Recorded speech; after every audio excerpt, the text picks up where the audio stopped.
मिर्जापुर उत्तर प्रदेश की वो सीट है जहां दोनों बहनों की आपसी लड़ाई हमेशा से चर्चा में रही। ये बहनें हैं अनुप्रिया पटेल और पल्लवी पटेल। इस बार पल्लवी पटेल ने अपनी बहनोई पर एक गंभीर आरोप लगाई। पहले आपको पल्लवी पटेल को क्यों यूपी विधानसभा के बाहर रात में धरना देना पड़ा और फिर क्या आरोप लगाई है ये भी आपको बताएंगे, और उसके बाद आपको बताएंगे दोनों बहनों की लड़ाई क्यों अनुप्रिया पटेल से अलग हो गई पल्लवी पटेल, इसकी कहानी। सबसे पहले समझ लेते हैं कि पल्लवी पटेल ने क्या कुछ आरोप लगाए। दरअसल 16 दिसंबर को उत्तर प्रदेश विधानसभा की कार्यवाही खत्म होने के बाद करीब रात 10 बजे तक पल्लवी पटेल धरने पर बैठी रही। आरोप लगाया कि सदन में बोलने का मौका नहीं दिया गया। पल्लवी पटेल कैबिनेट मंत्री आशीष पटेल पर भ्रष्टाचार के गंभीर आरोप लगाए। कहा है कि वह सदन में प्राविधिक शिक्षा विभाग में हुए कथित घोटाले पर बात रखना चाहती थी, लेकिन उन्हें मौका नहीं दिया गया। योगी सरकार के वित्त मंत्री सुरेश खन्ना ने पल्लवी पटेल का धरना देर रात करीब 10 बजे खत्म कराया। अनुप्रिया पटेल मोदी सरकार में कैबिनेट मंत्री हैं और उनके पति आशीष पटेल योगी सरकार में मंत्री। अनुप्रिया की बहन है पल्लवी पटेल और इस हिसाब से देखा जाए तो आशीष पल्लवी के बहनोई हुए।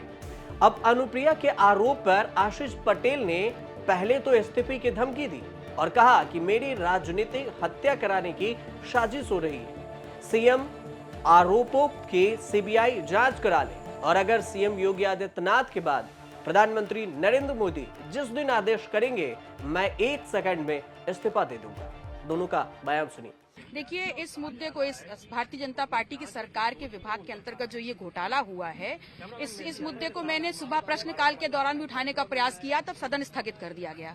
अभी दोबारा जब मैं खड़ी हुई और मैंने जैसे ही इस विषय पर बात करनी शुरू करी तो मुझे माननीय अध्यक्ष जी के द्वारा बोला जाता है कि आप सदन से बाहर चली जाइए या आप इस विषय को किस नियम के अंतर्गत उठाना चाहते हैं। तो मेरा सवाल ये है कि क्या जो पिछड़े समाज का वोट लेकर के सरकार बनाई गई है वो नियम के अनुसार वोट लिया गया था, या यहाँ पर आज जो चोरी करी गई है, जो यहाँ पर आज घोटाला हुआ है वो नियम के अनुसार किया गया है? कि सवाल से अगर सरकार से हमें सवाल पूछना है तो पहले हम नियम का हवाला दें और फिर उसके बाद सरकार करें।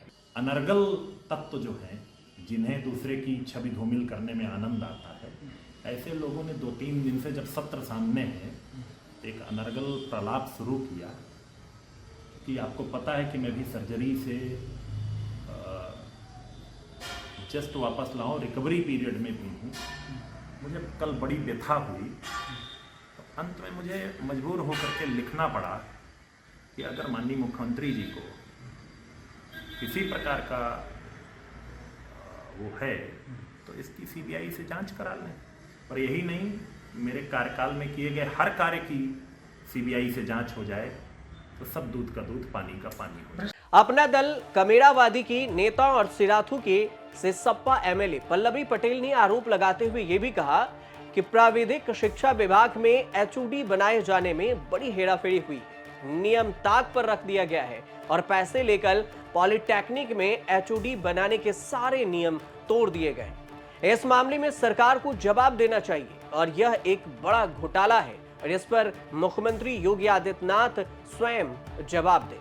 उत्तर प्रदेश के सिराथू सीट से विधायक पल्लवी पटेल ने योगी सरकार में मंत्री आशीष पटेल पर आरोप लगाकर प्रदेश की राजनीति को गरमा दिया है। पल्लवी पटेल ने कैबिनेट मंत्री पर भ्रष्टाचार के गंभीर आरोप लगाए और वहीं इस मुद्दे को विधानसभा में बोलने की अनुमति न मिलने के बाद पल्लवी पटेल परिषद में ही धरने पर बैठ गई। उसके बाद मीडिया में भी ये खबर आई, सोशल मीडिया पर भी इसकी चर्चा होने लगे और देर रात तक वित्त मंत्री सुरेश खन्ना ने आश्वासन दिया। उसके बाद पल्लवी पटेल का धरना खत्म हुआ।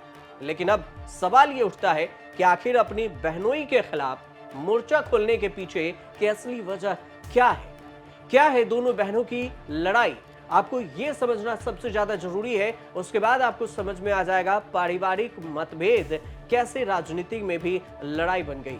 एक तरफ अनुप्रिया पटेल ने सोनेलाल पटेल के राजनीतिक विरासत को अपने हाथों ले लिया, तो फिर वहीं कमेरावादी की राजनीति करने वाली सोनेलाल पटेल की पत्नी कृष्णा पटेल और उनकी दूसरी बेटी पल्लवी पटेल अलग राजनीति धारा बहाती रही। और इसी राजनीति से शुरू हुआ एक राजनीति में दो हिस्से, एक ही पार्टी के दो हिस्से।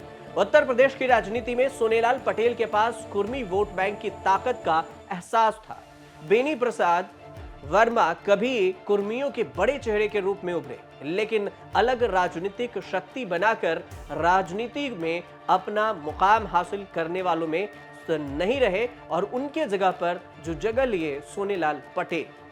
उन्होंने अपना दल का गठन किया। हालांकि उनके निधन के बाद अपना दल भी दो हिस्सों में बंट गया। परिवार में आपसी लड़ाई शुरू हुई और अनुप्रिया पटेल ने खुद को सोनेलाल पटेल का उत्तराधिकारी घोषित कर दिया और यह उनकी मां कृष्णा पटेल को रास नहीं आया।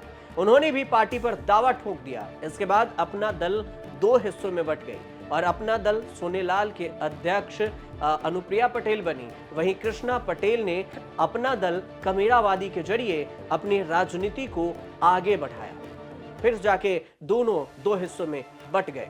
अनुप्रिया पटेल ने बड़ी बेटी होने के नाते पार्टी पर दावा ठोका था, तो मां कृष्णा पटेल भी सामने आ गई और इसके बाद दोनों के बीच में विवाद गहराता गया। अनुप्रिया पटेल साल 2014 में सांसद बनने के बाद केंद्र की राजनीति में चली गईं और फिर कैबिनेट मंत्री बनती रही। इसके बाद प्रदेश की पार्टी और राजनीतिक जमीन पर मां कृष्णा पटेल ने कब्जे की कोशिश शुरू कर दी। हालांकि विधानसभा उपचुनाव हुए तो उसमें हार के बाद कृष्णा पटेल और अनुप्रिया पटेल के बीच की तकरार सतह पर खुलकर आ गई। अपना दल में 2015 में बिखराव हो गया और यूपी चुनाव 2022 में दोनों दल आमने सामने हो गए। दोनों दल से उम्मीदवार उतरे। अनुप्रिया पटेल एनडीए के साथ मिलकर गठबंधन में चुनाव लड़ी, केंद्रीय मंत्री बनी, तो वहीं पर उनकी बहन पल्लवी पटेल समाजवादी को समर्थन देने का ऐलान किया। लोकसभा में भी समाजवादी पार्टी के साथ मिलकर पीडीए के मुद्दा को जमकर उठाया और उधर एनडीए के साथ रहे और इंडिया और गठबंधन के साथ मिलकर एनडीए के खिलाफ मोर्चा खोल रखा। तमाम बिखराव के बीच में अपना दल कमेरावादी की कृष्णा पटेल अखिलेश यादव को भी सपोर्ट करती रही।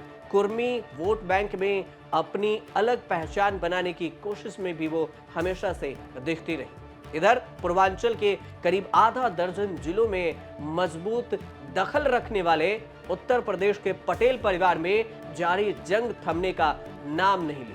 हर बार जब भी होता है मौका तो एक दूसरे के खिलाफ आरोप प्रत्यारोप करने सामने आ ही जाते हैं।